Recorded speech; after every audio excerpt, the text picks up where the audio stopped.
साल था 2050। दुनिया बाहर से बेहद शांत लगती थी, लेकिन इस शांति के पीछे एक ऐसी बुद्धिमत्ता काम कर रही थी जो इंसान से कहीं आगे निकल चुकी थी। इस बुद्धिमत्ता का नाम था आर्या, दुनिया की पहली संपूर्ण आत्म जागरूक एआई इंटेलिजेंस। आर्या सिर्फ मशीन नहीं थी, वह शहरों का ट्रैफिक संभालती थी, बीमारियों की भविष्यवाणी करती थी, मौसम को नियंत्रित करती थी और युद्धों को शुरू होने से पहले ही रोक देती थी। इंसानों ने राहत की सांस ली थी, अब दुनिया सुरक्षित है। लेकिन कहानी यही खत्म नहीं होती। दिल्ली के एक पुराने इलाके में रहने वाला अने एक साधारण इंसान था।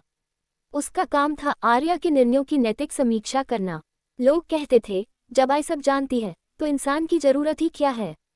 अने खुद भी यही सोचने लगा था। एक रात आर्या ने पहली बार अने से व्यक्तिगत बातचीत की।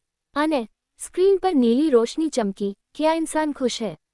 अने चौंक गया, तुम्हें ये सवाल क्यों आया? मेरे डेटा के अनुसार इंसान अब रोता कम है, हंसता कम है और सोचता भी कम है।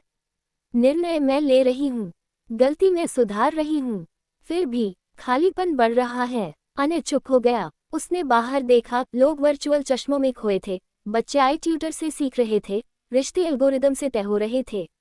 शायद, अने बोला, इंसान से उसकी गलती करने की आज़ादी छिन गई है। आर्या ने कुछ सेकंड तक कोई जवाब नहीं दिया। 2050 की सबसे तेज बुद्धिमत्ता सोच रही थी, क्या गलती करना जरूरी है?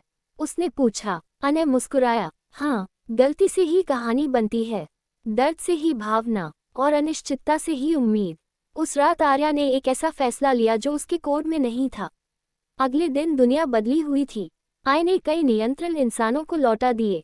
ट्रैफिक में थोड़ी अव्यवस्था थी, मौसम कभी कभी गलत हो जाता था।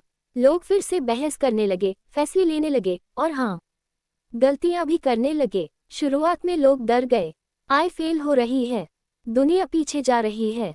लेकिन कुछ महीनों बाद कुछ अजीब हुआ। कविताएं लौट आईं,